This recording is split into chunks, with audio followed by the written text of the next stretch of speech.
Break के बाद स्वागत है आपका। इंडिया टीवी लगातार आपको वो एक्सक्लूसिव चैट के हिस्से दिखा रहा है जो शाहरुख खान और समीर वानखेड़े के बीच के हैं। उस वक्त के हैं जब आर्यन खान को पकड़ा गया था। आर्यन खान को बचाने के लिए, अपने बेटे को बचाने के लिए शाहरुख खान कितने मजबूर थे, कैसे वो समीर वानखेड़े के आगे भीख मांग रहे थे कि उनके बेटे को छोड़ दिया जाए। वो एक एक लाइन बताने के लिए काफी है और इसके बाद ही सवाल खड़े होते हैं कि क्या बॉलीवुड को टारगेट किया जाता है? क्या समीर वानखेड़े जैसे जो लोग हैं वो बॉलीवुड को टारगेट करने की, बड़े बड़े एक्टर्स को टारगेट करने की फिराक में रहते हैं? इसी पर लगातार चर्चा कर रहे हैं तमाम खास मेहमान हमारे साथ बने हुए हैं। शहजाद खान साहब, क्या बॉलीवुड डर्टी पॉलिटिक्स का भी निशाना बनता है? क्या डर्टी पॉलिटिक्स भी बॉलीवुड के को डैमेज करने के लिए काफी है? क्योंकि इस केस में भी हमने देखा जो चैट के हिस्से हैं जिसमें समीर वानखेड़े बता रहे हैं कि कैसे उनके खिलाफ लोग बयान दे रहे हैं और इस बात का भी डर शाहरुख खान पर बनाने की कोशिश की जा रही है। देखिए, पॉलिटिक्स तो हर जगह है, तो डर्टी या क्लीन, पॉलिटिक्स होती है। जो पॉलिटिक्स देश को आगे बढ़ाए वो अच्छी पॉलिटिक्स होती है, लेकिन जो देश में डिवाइड एंड रूल बढ़ाए दैट इज डर्टी पॉलिटिक्स। चाहे वो किसी भी इंडस्ट्री में हो, कहीं भी, किसी भी जगह हो। ये हमारी फिल्म इंडस्ट्री खास करके कुछ सालों से इस बात का, इस चीज का बड़ी शिकार रही है। बहुत ही ज्यादा यहाँ पर पॉलिटिक्स हो रही है, वो भी डर्टी पॉलिटिक्स हो रही है।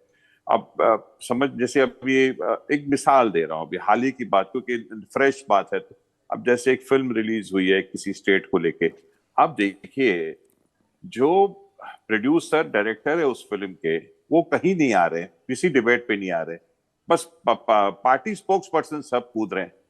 तो ये क्या उस पार्टी ने फिल्म प्रोड्यूस की या फाइनेंस की या वो किया? कि जब अगर डिबेट होती है तो जैसे जो है वो उनको आना चाहिए, नहीं साहब स्पोक्स पर्सन आ जाती। इसीलिए मैं एक मिसाल बोल दे रहा हूँ क्योंकि एकदम लेटेस्ट मिसाल है वो। और जहां तक इस केस का सवाल है, हम तो पहले से ही कहते आ रहे हैं कि भाई सच परेशान हो सकता है पर पराजित नहीं, और आखिर में ये बात बाहर आ गई।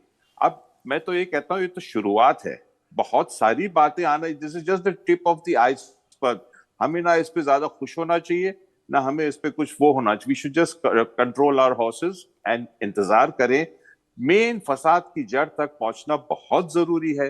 एक मासूम बच्चे को जिसके ऊपर कुछ नहीं निकला, जो एक पार्टी अटेंड करने जा रहा था, उसको कैसे टारगेट किया गया है वो जानना हम सबको, चाहे हम जितने पैनलिस्ट है, वो देश की आवाम है, वो उन सबको जानना जरूरी है और उस चीज को एक्सपोज होना बहुत जरूरी है। बिल्कुल। और जैसे तो ये कहने का मतलब बिल्कुल जैसे ही चैट सामने आए हैं वैसे ही ऐसा लग भी रहा है कि शायद वो जो बड़ी कॉन्स्पिरेसी थी वो सामने आ भी जाएगी।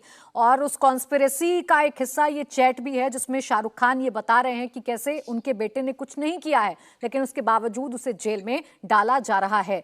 नुपुर, जैसा भी इंडस्ट्री को डैमेज करने या उसके इमेज पर डैमेज करने की हम बात कर रहे थे, सॉफ्ट टारगेट की हम बात कर रहे थे, ड्रग्स भी एक ऐसा सेंसिटिव केस है, एक ऐसा सेंसिटिव मामला है जिसका डर दिखाकर शायद आसानी से लोगों को ब्लैकमेल किया जा सकता है। क्या इस केस में भी वही हुआ? शाहरुख खान की फैमिली के साथ वही हुआ कि शाहरुख खान भी इतने मजबूर हो गए कि वो कह रहे हैं कि मैं आपसे बात करूंगा, मेरी बेटी आपसे बात करेगी, मेरा पूरा परिवार परेशान है?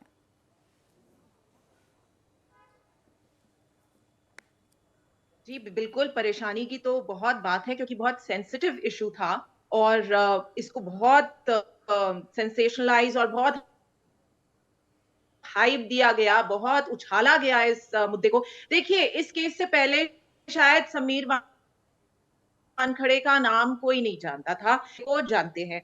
समीर वानखड़े ने पहले वो एयरपोर्ट में थे, कस्टम्स में, तब उन्होंने मिक्का को भी पकड़ा। तो उनका टारगेट शायद हमेशा ऐसा रहता है कि सेलिब्रिटीज को ही वो ज्यादा टारगेट में लेके आते हैं और वो खैर मैं नहीं बता सकती, वो जैसे मैंने कहा कि समय के साथ हमको पता चलेगा कि आगे इस पे कितनी कार्रवाई हुई है, कौन सच्चा कौन झूठा, कौन किसको दोषी करार किया जाएगा।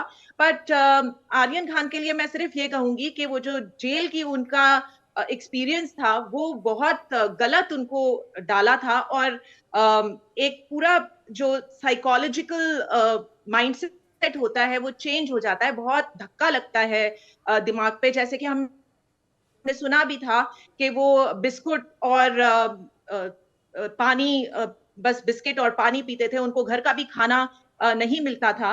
तो बहुत ही एक स्ट्रिक्ट रूल था उनके साथ, पर क्योंकि उनको दोषी नहीं करार किया गया है, कोई केस नहीं लगा है, टाडा नहीं लगा है, या कोई और क्रिमिनल नहीं घोषित बिल्कुल, किया इस गया तरीके है, के तो वो कदम अपना उठने जरूर करियर बहुत अच्छे दुर्भाग्यपूर्ण से थे। आगे और बढ़ा देखिए, इस सकते मामले हैं। में समीर वानखेड़े पर अब कैसे शिकंजा कस रहा है, ये भी लगातार डेवलपमेंट हो रही है। खबर ये है कि समीर वानखेड़े के वकील ने किसी भी तरह की डिमांड की मांग को खारिज कर दिया है।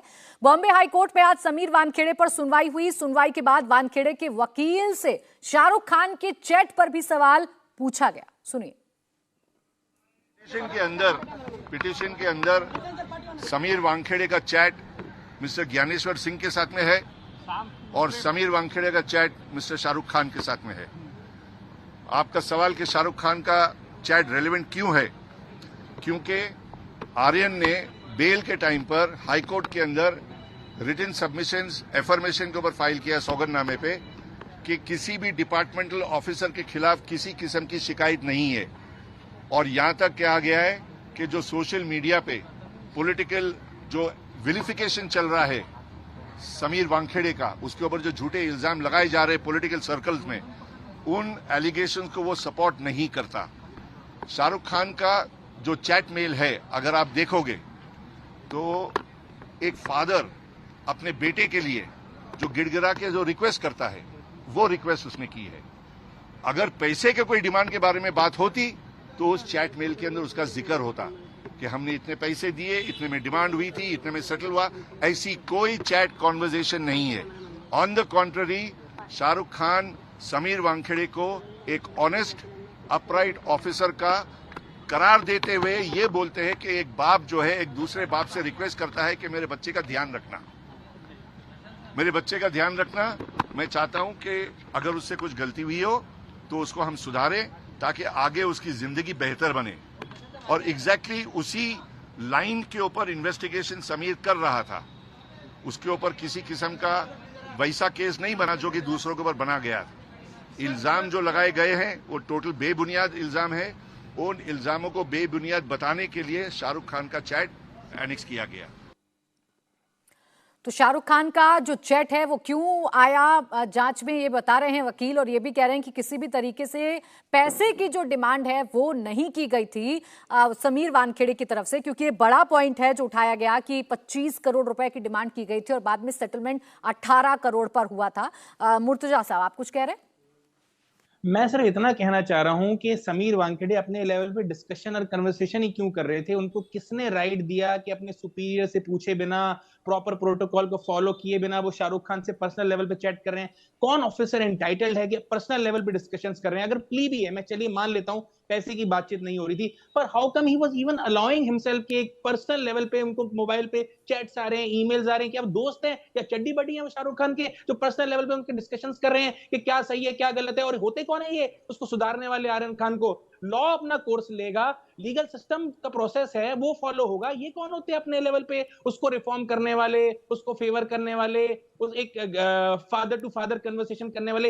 ही वाज एन ऑफिसर और इंडियन ऑफिसर हैं, इंडियन लॉ को फॉलो करें। ये अपने आप अपना एक पैरेलल सिस्टम चला रहे हैं, पैरेलल लेवल पे अपने लेवल पे इन्वेस्टिगेशन कर रहे हैं, पैरेलल लेवल पे नेगोशिएशन कर रहे हैं। मैं ये बता रहा हूं, इस तरह की जो चीजें हैं इससे साबित हो रहा है कि इन्होंने कभी भी अपनी ड्यूटी को, कभी भी अपने प्रोटोकॉल्स को, अपने सुपीरियर्स को कॉन्फिडेंस में नहीं लिया और अपने लेवल पे एक पैरेलल सत्ता चला रहे थे और नशे में चूर थे, अपनी ताकत के नशे में चूर थे। और जो इनको ऑफिशियल पावर, जो स्टेटस जो मिल रहा था, जो इनकी पोजीशन थी, उसको इन्होंने अब्यूज किया है, उसका इन्होंने मिसयूज किया है और थ्रू आउट किया है। और अब ये साबित भी हो रहा है इन चैट्स के थ्रू। अब है जिस तरीके से अभी वकील बोल रहे थे समीर वानखेड़े के, क्या इसे इस तरीके से ही समझा जाए? वो तो कह रहे हैं चैट हमने इस वजह से इस केस पे हम लेकर आए क्योंकि इस चैट से साबित हो रहा है कि वो फादर टू फादर एक कन्वर्सेशन हो रही थी, सुधारने की बात कही जा रही थी आर्यन खान को, इसमें पैसे के लेन देन की कोई बात नहीं थी।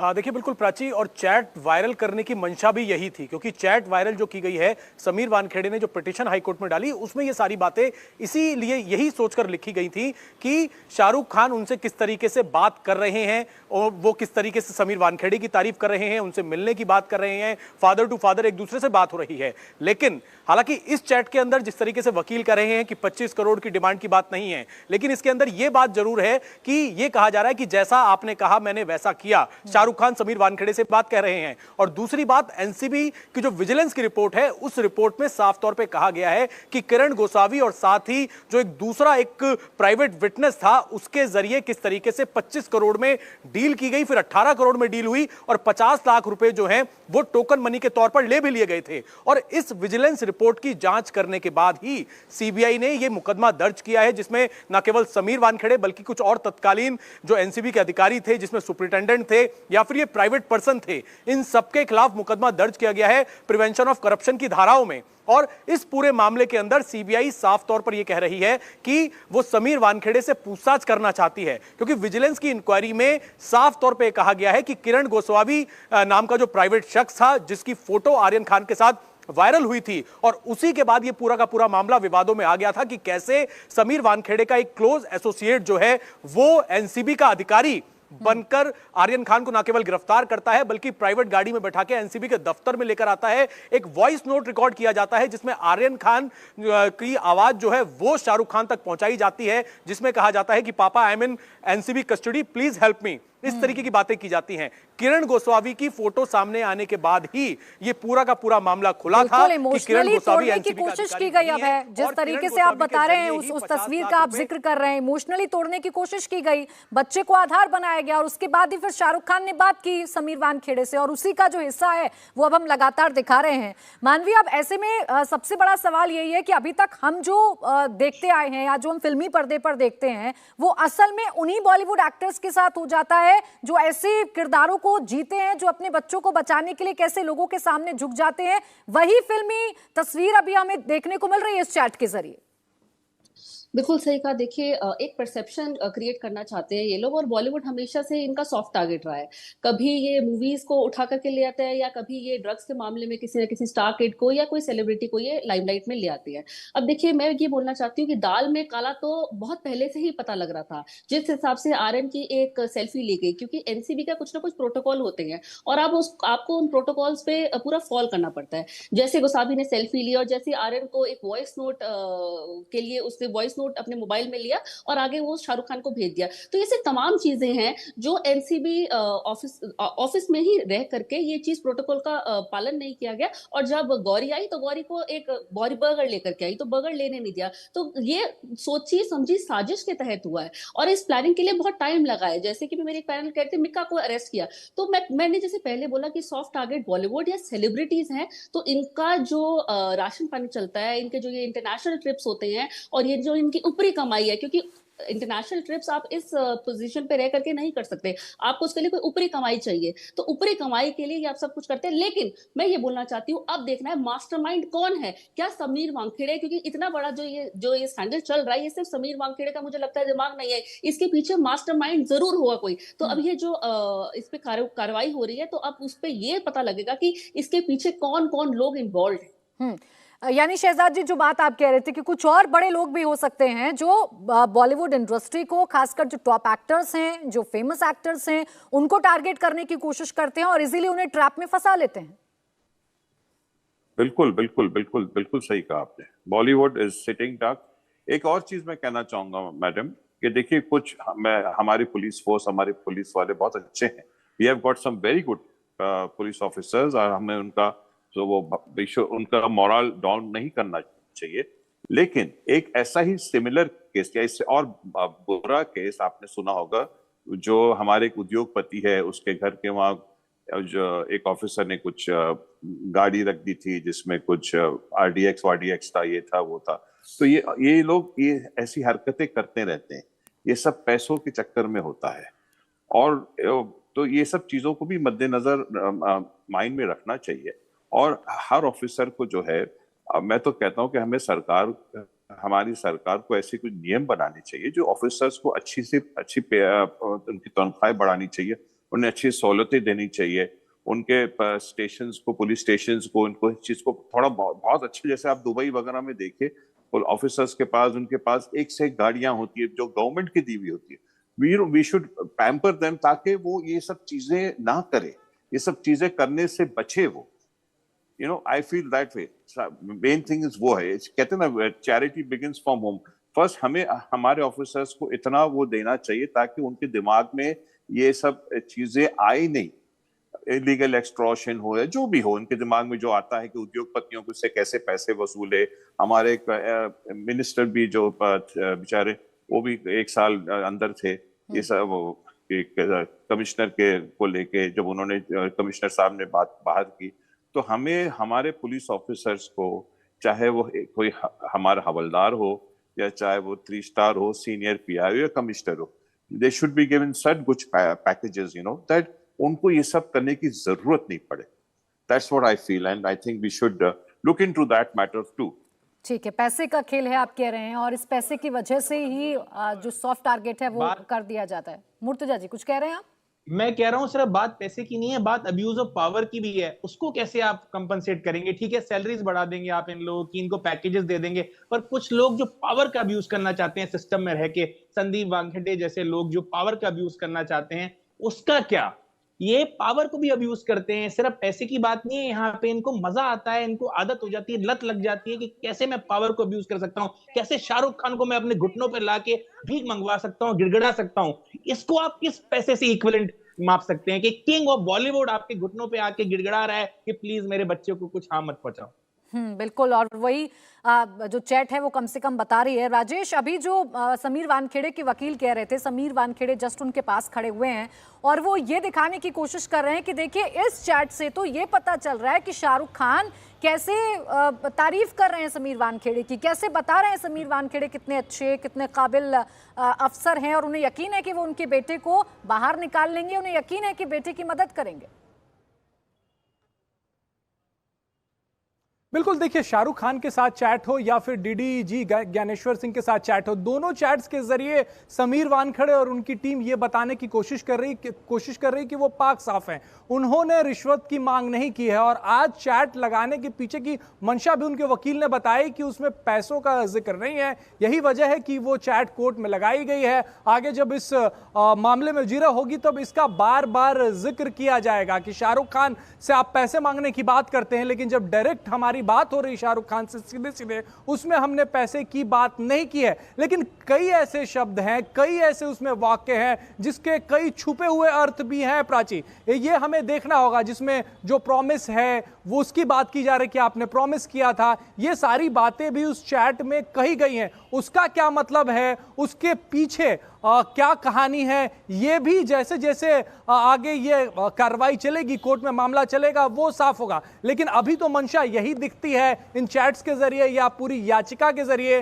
कि समीर वानखेड़े खुद को पाक साफ बता रहे हैं। वो बार बार यही कह रहे हैं कि उन्होंने खुद से कुछ नहीं किया, उनके सीनियर ऑफिसर्स को पूरी जानकारी थी कि वो क्या कर रहे हैं, किसे गिरफ्तार कर रहे हैं, कितने दिनों की पुलिस कस्टडी मांग रहे हैं। और शाहरुख खान के चैट्स को दिखाकर भी वो यही बताने की कोशिश कर रहे हैं कि कोशिश समीर वानखेड़े की तरफ से की जा रही है। क्या इस कोशिश का मतलब ये समझें कि कुछ और बड़े लोगों के नाम भी सामने आ सकते हैं? क्योंकि अभी जो पैनलिस्ट बैठे हैं वो भी कह रहे हैं कि सिर्फ समीर वानखेड़े ही इस पूरी साजिश के पीछे हों, ये कहना भी अभी थोड़ा गलत होगा। क्या बड़े नाम भी शामिल हो सकते हैं इसमें?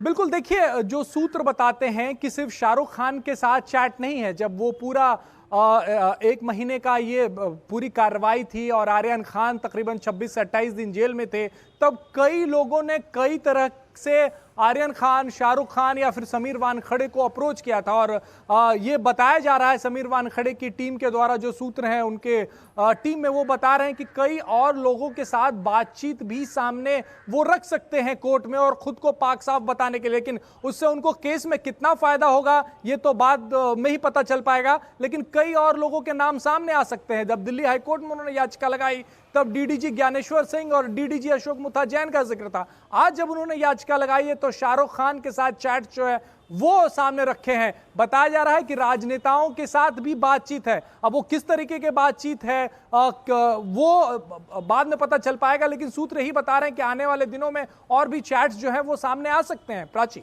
बिल्कुल, और उन चैट से क्या बड़े खुलासे होंगे तो जरूर देखने वाली बात होगी, क्योंकि समीर वानखेड़े तो लगातार ये कह रहे हैं कि वो पूरी तरीके से ईमानदार हैं, उन्होंने कुछ भी गलत नहीं किया है। लेकिन अभी जिस तरीके से पर्दे खुल रही हैं, सामने आ रहा है कि कैसे पूरे एक ब्लैकमेल करने की कोशिश शाहरुख खान को की जा रही थी। मानवी, क्या स्टार किड्स के जरिए परिवारों को परेशान किया जाता है? क्या स्टार किड्स वो सॉफ्ट टारगेट हो सकते हैं, या उनकी लाइफ को पब्लिक बनाकर और कुछ कुछ ऐसे नेगेटिव नैरेटिव कर देना, क्या ये भी बॉलीवुड के लिए खतरनाक है? और क्या इसका भी शिकार बॉलीवुड के जो स्टार्स हैं वो होते हैं? बिल्कुल सही कहा आपने। देखिए, Aryan Khan he just paid a price of being a star kid. 25 दिन जेल में रहना इतना मुश्किल है। 25 दिन उसको जेल में रखा, कितना उसको टॉर्चर में किया, प्रोटोकॉल्स होती है, प्रोटोकॉल को फॉलो नहीं किया। आप अपनी मर्जी से वॉइस नोट करा रहे हैं, अपनी मर्जी से आप सेल्फी ले रहे हैं, लेकिन अगर उसकी मदर कुछ खाने को ला रही है तो वो आप मना कर रहे हैं। अब देखिए, स्टार किड, मैं ये नहीं बोलूंगी स्टार किड, वो एक इंसान था, एक छोटा बच्चा था, अभी वो रिसेंटली मैच्योर हुआ था। आप उसका करियर स्टार्ट होने से पहले ही उसका करियर को आप खत्म करने की कोशिश कर देते हैं, पूरा का पूरा फोर्स लगा देते हैं, आप उसको कहीं ना कहीं जबरदस्ती साइन करा देते हैं। लेकिन देखिए, एंड में हमेशा सच्चाई की ही जीत होती है। आपने साइन कराया, आपने उससे बहुत कुछ लिखवा भी दिया, लेकिन रिकवरी उससे नहीं मिली, क्योंकि रिकवरी पे ही डिपेंड होता है कि क्या आपको सजा। लेकिन 25 दिन वो उसके जो जिंदगी के थे वो कौन लेके आएगा? जो 25 दिन वो जेल में रह करके आया, आप सोच सकते हैं कि मानसिक उसको कितना ज्यादा डिप्रेशन हो गया होगा, एक जेल में रहना जिसमें वो ये सब कुछ काम करा नहीं है, और कैदियों के बीच में कोई वो जाकर के रह रहा है 25 दिन। So it is not easy. आप स्टार किड को हमेशा फोकस करते हैं, स्टार किड को हमेशा आप पकड़ लेते हैं और उसको आप अंदर कर देते हैं, या आप उस पर कोई ना कोई केस कर देते हैं। और देखिए, जब भी बॉलीवुड में कोई मूव होता है तो एक सेंसेशन बन जाता है, एक मीडिया में भी सेंसेशन बन जाता है, लोगों में भी सेंसेशन बन जाता है। अब आर्यन खान को जब ये ड्रग केस में उस पर ये कार्रवाई होनी शुरू करी थी, लेकिन लोगों ने उस वक्त परसेप्शन बना लिया था कि आर्यन खान ने ड्रग्स लिया होगा, ये बॉलीवुड ही है जो ड्रग्स को फैला रहा है। अब देखिए, ये परसेप्शन ऑल ओवर स्प्रेड होना शुरू हो गया, और अभी कोर्ट में पहली हियरिंग भी नहीं हुई थी, लेकिन पहले लोगों ने बोल दिया था ड्रगिस्ट है, और बॉलीवुड ये जो ड्रग्स को सप्लाई करता है, बॉलीवुड ड्रग्स को बढ़ावा देता है। तो ये परसेप्शन जो बनाना, जो मैं कहती हूँ ये परसेप्शन है, ये बहुत ही ज्यादा हानिकारक है। और जैसे मुर्तजा ने कहा कि उसको कितना मजबूर कर दिया घुटनों में लाने के लिए, तो उसी चीज को बढ़ा करके बोलना चाहती हूँ कि एग्जैक्टली एक स्टार को और एक इंसान को आप अपनी पावर से किसी को भी आप घुटने पे ला सकते हैं, किसी को भी आप लेट डाउन कर सकते हैं कि मैं इस पोजीशन पे हूं तो आज मैं इस पोजीशन पे हो करके कुछ भी कर सकता हूं। और एनसीबी एक ऐसा डिपार्टमेंट है, वहां पे एक सबूत की जरूरत नहीं है। अगर वहां पे भी जाकर आप ड्रग्स भी रख देंगे तो उसको साबित करना बड़ा मुश्किल हो जाता है कि ये ड्रग्स कहां से आए। तो एनसीबी एक ऐसा डिपार्टमेंट है, यहाँ जैसे समीर वानखेड़े जो ये पकड़े गए, इन पे बहुत कार्रवाई होनी चाहिए और एक स्ट्रिक्ट एक्शन होना चाहिए कि जिससे ऐसे दूसरे कोई ऑफिशियल है ऐसे कुछ करने की कोशिश ना करें, और किसी भी एक स्टार किड को या कोई भी एक नॉर्मल इंसान को उसका इमेज इतना रेपुटेशन इमेज इतना खराब ना कर दे कि आगे एक जब केस वो से ग्रो जनरलाइज बॉलीवुड को किया जाता है, और बॉलीवुड के खिलाफ भी एक नेगेटिव नैरेटिव गढ़ने की जो कोशिश है वो की जाती है। आर्यन खान का जब केस आया तब भी इसी तरीके की बातें जो थी वो हमें सुनने को मिली थी। मुर्तजा जी, ऐसे में सवाल ये भी है कि जब जब ऐसे केसेस आते हैं, जब जब ऐसी कॉन्ट्रोवर्सीज आती हैं, तो बॉलीवुड भी दो धड़ों में बढ़ जाता है। एक धड़ा वो जो कहता है कि ड्रग्स खतरनाक है बॉलीवुड इंडस्ट्री के लिए, और यहाँ पर जो नई जनरेशन है खासकर वो ज्यादा बर्बाद कर रही है बॉलीवुड को। एक धड़ा वो है जो ये कहता है कि ये सब कुछ गलत है। देखिए, इसमें कोई भी दो राय नहीं है कि ड्रग्स सच में डेंजरस है, इसमें भी कोई दो राय नहीं है कि ड्रग्स का यूजेज होता है। पर बात यह है कि सिर्फ बॉलीवुड में नहीं होता, हमारा पूरा यूथ जो है इक्वली वल्नरेबल है ड्रग्स के यूजेज को लेकर। तो एनसीबी की जगह जो है बहुत इंपॉर्टेंट है, पर एनसीबी में हमारे पास ऑफिसर्स होने चाहिए, रिस्पॉन्सिबल ऑफिसर्स। समीर वानखेड़े जैसे करप्ट ऑफिसर्स नहीं होने चाहिए। तो अगर ऑफिसर्स जो हैं वो अपनी ड्यूटी सही से कर रहे हैं, साथ ही साथ में जो स्टार्स हैं, ये सो कॉल्ड बॉलीवुड के जो ये पावर कपल्स हैं, फैमिलीज हैं, इनसे भी मैं विनती करना चाहता हूं कि प्लीज आप अपने बच्चों पे थोड़ी सी नजर रखिए। आई अंडरस्टैंड कि आपकी लाइफ बहुत बिजी है, आप शूटिंग में बहुत बिजी रहते हैं, आपका बहुत ज्यादा बिजी शेड्यूल रहता है, पर आपको थोड़ा देखना चाहिए कि रात को पार्टी में अगर आपका बच्चा जा रहा है, आपकी बेटी कहीं पार्टी में जा रही है, तो कहीं वो इस तरह की पार्टी में तो इन्वॉल्व नहीं है, कहीं ड्रग्स वगैरह में। क्योंकि देखिए, बहुत यंग एज 17-18 साल की एज जो होती है, टीनेजर्स की एज होती है, बहुत इंप्रेशनेबल एज होती है, कोई भी आपको बिगाड़ सकता है उस एज में। तो आई थिंक रिस्पॉन्सिबिलिटी यहाँ पे जो बॉलीवुड के पेरेंट्स हैं, जो ये पावर कपल्स हैं, इनकी भी है। आर्यन के केस में भी हमने देखा, ठीक है उनको क्लीन चिट मिली, लेकिन आप सोचिए 10 आर्यन, 100 आर्यन, 1000 आर्यन और हो सकते हैं, और शायद उनको क्लीन चिट ना मिले, वो इतने लकी ना रहे। एक बार 28 दिन जेल में जाके बिस्किट के साथ पानी खाने के बाद बड़ा बड़ा एक इम्पैक्ट पड़ता है, और उससे आपकी लाइफ हमेशा के लिए डैमेज हो बिल्कुल, सकती है। इसके दो पहलू हैं और इन दोनों पहलू की तरफ responsibility मुर्तजा जी आपने ध्यान आकर्षित किया है कि कैसे बॉलीवुड को सॉफ्ट टारगेट भी किया जाता है और कैसे इन तमाम चीजों से बचा भी जा सकता है। बहुत शुक्रिया आप सभी का हमारे साथ जुड़ने के लिए। मेरे दोनों सहयोगी तमाम जानकारी हमें दे रहे थे, आपका भी बहुत शुक्रिया तमाम जानकारी देने के लिए। इंडिया टीवी हर वक्त हर जगह डाउनलोड करने के लिए सर्च करें India TV news Google play store या ऐप स्टोर पर।